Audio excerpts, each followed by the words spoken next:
वास्तविक नियंत्रण रेखा यानी लाइन ऑफ एक्चुअल कंट्रोल के पास चीन 628 समृद्ध गांव का निर्माण कर रहा है, जो भविष्य में भारत के लिए एक रणनीतिक चुनौती बन सकते हैं, क्योंकि इनका ड्वेल यूज किया जा सकता है, इनका दोहरा उपयोग किया जा सकता है।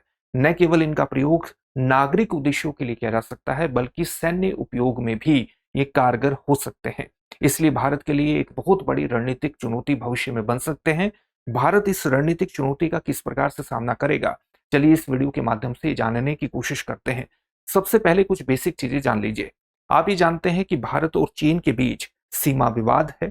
लाइन ऑफ एक्चुअल कंट्रोल की जब हम बात करते हैं तो इस शब्द का सबसे पहले प्रयोग चीन के प्रधानमंत्री झाउ एनलाइन ने जवाहरलाल नेहरू को लिखे पत्र में किया था।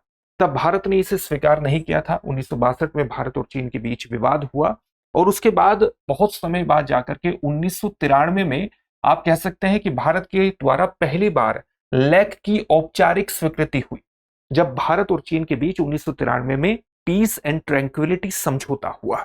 तो आप कह सकते हैं कि 1993 में भारत ने सामान्य रूप से लाइन ऑफ एक्चुअल कंट्रोल की स्थिति को स्वीकार किया। जब ये आप लाइन ऑफ एक्चुअल कंट्रोल की बात करते हैं तो आप इसमें 3 सेक्टर देखेंगे, वेस्टर्न सेक्टर, मिडिल सेक्टर और ईस्टर्न सेक्टर। तो इसका जो वेस्टर्न सेक्टर है वो लद्दाख वाला क्षेत्र है और लद्दाख में भी आप लाइन ऑफ एक्चुअल कंट्रोल की स्थिति यहां पर देखेंगे। ये सामान्यतः ये जो क्षेत्र है ये चीन के नियंत्रण में है। इसके मिडिल सेक्टर का जब चाइना बॉर्डर की बात करते हैं, भारत और चाइना बॉर्डर की, तो ये मिडिल सेक्टर हिमाचल प्रदेश और उत्तराखंड से लगी हुई सीमा है। और जब ईस्टर्न सेक्टर की बात करते हैं तो ये सिक्किम और अरुणाचल प्रदेश से लगी हुई सीमा है। ये मैकमोहन रेखा यहां पर दिखाई गई है 1912 की, और जो लाइन ऑफ एक्चुअल कंट्रोल है यहां उसकी कमोबेश स्थिति मैकमोहन लाइन वाली ही है। कमोबेश पूरी तरह से नहीं है, लेकिन कमोबेश स्थिति वही है। तो ये आपने लाइन ऑफ एक्चुअल कंट्रोल की स्थिति देखी। अब चीन क्या है कि वर्ष 2019 से यहां पर समृद्ध गांव का निर्माण कर रहा है, जिसको हम कहते हैं Xiaokang villages, well off villages हैं। और चाइना यहां पर धीरे धीरे लोगों को भी बसाने की कोशिश कर रहा है। वस्तुतः चाइना लैंड बॉर्डर लॉ लेकर के आया था, लैंड बॉर्डर लॉ 2022 में उसने ये लागू किया। वर्ष 2021 में इसको नेशनल पीपल्स कांग्रेस से पारित किया गया था। इसके अंतर्गत चीन की नीति है कि वो अपनी सीमा सुरक्षा को मजबूत करे, न केवल सीमा सुरक्षा को मजबूत करे बल्कि यहाँ इंफ्रास्ट्रक्चर और आर्थिक विकास भी करे और सीमावर्ती क्षेत्रों में लोगों को बसाने की व्यवस्था भी करे। तो आप देखेंगे कि जो शियाओकांग विलेजेस है, वर्ष 2023 से इन विलेजेस में क्या किया जा रहा है, लोगों को भी बसाया जा रहा है। इनकी संख्या 628 है, जो कि भारत और चीन की सीमा पर, या आप कह सकते हैं जो लाइन ऑफ एक्चुअल कंट्रोल है फिलहाल उसके आसपास बसाए जा रहे हैं ये 628 गांव। इनमें से 72% जो गांव हैं ये ईस्टर्न सेक्टर में है, यानी अरुणाचल प्रदेश और सिक्किम के आसपास के क्षेत्रों में है।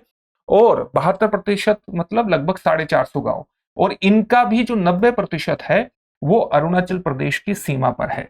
इनमें से बहुत से ऐसे गांव हैं जो वहां पर बसाए गए हैं जो भारत और चीन के बीच सीधे तौर पर विवादित सीमा क्षेत्र है। तो ये भविष्य में भारत के लिए एक बहुत बड़ी रणनीतिक चुनौती हो सकते हैं।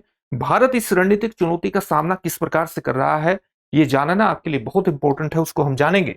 लेकिन उससे पहले इस बात को विशेष तौर से ध्यान में रखिएगा कि आपकी जीएस की तैयारी को पूरी तरह से कराने के लिए आप घर बैठकर ही जीएस की तैयारी कर सके, इस बात को विशेष तौर से ध्यान में रखते हुए दृष्टि संस्थान आपके लिए एक विशेष बैच लेकर के आया है, कोर्स लेकर के आया है, GS studio foundation live online course.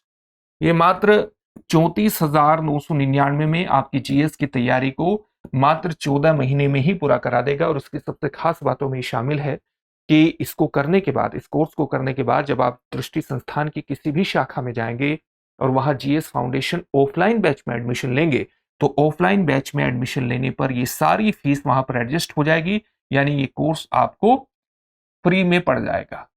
साथ ही इस कोर्स से जुड़ने के दौरान अगर आप मनीष कोड का इस्तेमाल करते हैं तो यहां पर इस फीस में भी आपको मैक्सिमम डिस्काउंट प्राप्त होगा। इससे संबंधित जो बैच हैं वो आपको हिंदी, इंग्लिश और इंग्लिश तीनों में ही प्राप्त होंगे। इंग्लिश के बैच में हिंदी और इंग्लिश दोनों में समझाया जाएगा, नोट्स उपलब्ध होंगे इंग्लिश में। तो इसमें से आप किसी भी बैच में एडमिशन ले सकते हैं। एडमिशन प्रारंभ है। एडमिशन लेने के लिए डिस्क्रिप्शन में दिए गए लिंक पर जाइए, अपने एडमिशन को सुनिश्चित कीजिए। या दृष्टि लर्निंग ऐप को डाउनलोड कर लीजिए। आपको इस कोर्स के अंतर्गत 2 वर्षों की करंट अफेयर्स की क्लासेस का एक्सेस मिलेगा, जो पढ़ाया जाएगा उसकी पीडीएफ फाइल मिलेगी, नोट्स बनाने में कोई भी दिक्कत नहीं होगी, 10 कलर्ड प्रिंटेड बुकलेट्स होंगी जो जीएस के अलग अलग विषयों को कवर करेंगी। आप अपनी तैयारी का मूल्यांकन कर सके इसके लिए प्रीलिम्स और मेंस के 18 टेस्ट भी होंगे, यानी अपने आप में कंप्लीट पैकेज है। तो अभी तुरंत एडमिशन लीजिए, और किसी भी प्रकार का अगर डाउट होगा तो 8750187501 पर कॉल कर दीजिएगा। इस फीस को आप ईएमआई पर भी जमा करा सकते हैं। चलिए अपने टॉपिक की तरफ बढ़ते हैं। भारत चीन द्वारा उपस्थित ये जो रणनीतिक चुनौती है, इसका सामना किस प्रकार से कर रहा है। आप जानते हैं कि जो चीन है वो लेक की कितनी लंबाई मानता है, लाइन ऑफ एक्चुअल कंट्रोल की 2000 किलोमीटर के आसपास मानता है। भारत इसकी कितनी लंबाई मानता है, लगभग 3488 किलोमीटर मानता है। तो आप देख सकते हैं कि जो डिफरेंस है वो बहुत ज्यादा है, और चीन के द्वारा यहाँ गांव जो बसाए जा रहे हैं उनका जो इंफ्रास्ट्रक्चर डेवलपमेंट किया जा रहा है, न केवल इंफ्रास्ट्रक्चर डेवलपमेंट किया जा रहा है बल्कि चीन यहाँ पर तेजी से पुलों का, सड़कों का, यानी कनेक्टिविटी का भी निर्माण कर रहा है, जो कि भारत के लिए एक बहुत बड़ी रणनीतिक चुनौती है। तो भारत इस रणनीतिक चुनौती का सामना किस प्रकार से कर रहा है। वस्तुतः भारत भी वर्ष 2022 में एक प्रोग्राम लेकर के आया जिसका नाम है vibrant villages programme.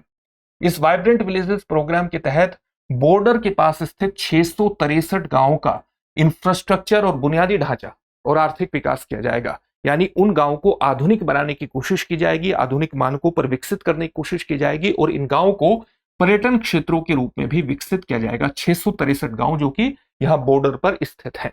Vibrant villages programme के तहत भारत ये काम करेगा, और भारत भी इनका डुअल यूज कर सकता है। न केवल नागरिकों के लिए सुविधाओं का यहां पर निर्माण किया जाएगा, बल्कि भारत इनको आंख और कान के रूप में भी, अपनी आंख, भारतीय सेना आंख और कान के रूप में भी इनको यूज कर सकती है। एक तरह से बॉर्डर क्षेत्र पर किस प्रकार की गतिविधियां हो रही हैं उसके संदर्भ में किसी भी तरह की सूचना को उपलब्ध कराने के अंतर्गत ये गांव विशेष रूप से महत्वपूर्ण भूमिका का निर्वहन कर सकते हैं। भारत ये जो काम कर रहा है ये बॉर्डर एरिया डेवलपमेंट प्रोग्राम के तहत कर रहा है, आप ये कह सकते हैं, जो कि मिनिस्ट्री ऑफ होम अफेयर्स के द्वारा चलाया जाता है।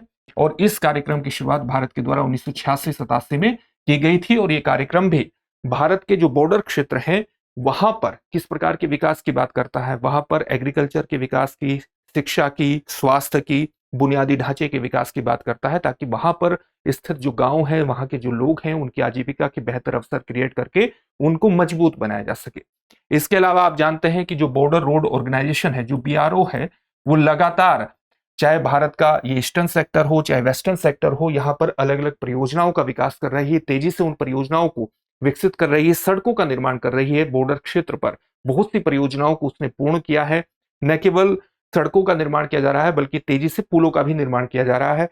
वैकल्पिक जो रास्ते हैं उनका निर्माण यहां पर हो रहा है। इसके अलावा भारतीय रेलवे भी strategic railway line eastern sector में, यहां अपने जो उत्तर पूर्व का क्षेत्र है, जो सीमा चीन से, म्यांमार से और बांग्लादेश से लगती है, यहां पर तेजी से स्ट्रेटेजिक रेलवे लाइन बिछा रहा है, जिसकी लंबाई लगभग आप कह सकते हैं कि 500 किलोमीटर के आसपास है, और ये 30,000 करोड़ की परियोजना है, 30,000 करोड़ रुपए की। तो आप देख सकते हैं कि अलग अलग लेवल पर भारत भी यहां पर अपने जो कनेक्टिविटी है उसको बढ़ा रहा है, ताकि अगर किसी भी तरह की आकस्मिक स्थिति उत्पन्न होती है तो तेजी से सेना का आवागमन सुनिश्चित किया जा सके, जो इंटर कनेक्टिविटी है उसको बढ़ाया जा सके, कनेक्टिविटी को तेज किया जा सके, और न केवल कनेक्टिविटी को तेज किया जा सके बल्कि वैलीज के बीच, जो यहाँ पर बहुत सी घाटियां हैं, घाटियों के बीच भी कनेक्टिविटी को बढ़ाया जा सके। और आपने देखा होगा कि जो चाइना है, जो यहाँ पर बहुत बड़े स्तर पर गांव का निर्माण कर रहा है, ये तवांग सेक्टर यहाँ पर है, तो तवांग सेक्टर के आसपास उसने गांव का बसावट शुरू की है। और यहाँ पर आप देखेंगे कि यहाँ पर भी एक वैली है, इस वैली के सामने भी उसने गांव के निर्माण को एक तरह से आगे बढ़ाया है और तेजी से आगे बढ़ाया है। तो आप इस वैली का नाम कमेंट बॉक्स में कमेंट करके हमें बता सकते हैं कि कौन सी वैली है जहां पर ये गांव का निर्माण किया जा रहा है। तो ये सामान्य बातें हैं जो हमने जान ली है। भारत किस प्रकार से इस चीन की रणनीति का मुकाबला कर रहा है उस पर भी हमने डिस्कशन कर लिया। अब आपके लिए एक प्रश्न है जिसका उत्तर आपको कमेंट बॉक्स में कमेंट करके देना है।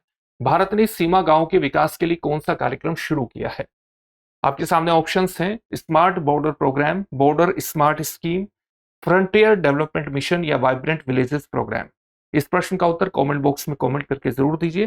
साथ ही अगर आपको हमारी वीडियो अच्छी लगती है तो उसको लाइक जरूर कीजिए, शेयर कीजिए अपने दोस्तों के साथ और चैनल को सब्सक्राइब जरूर कीजिएगा। फिर से एक नए सेशन में आपसे मुलाकात होगी। धन्यवाद। अब एग्जाम की तैयारी को और बेहतर करने के लिए हमारे चैनल को लाइक, शेयर और सब्सक्राइब करना ना भूलें।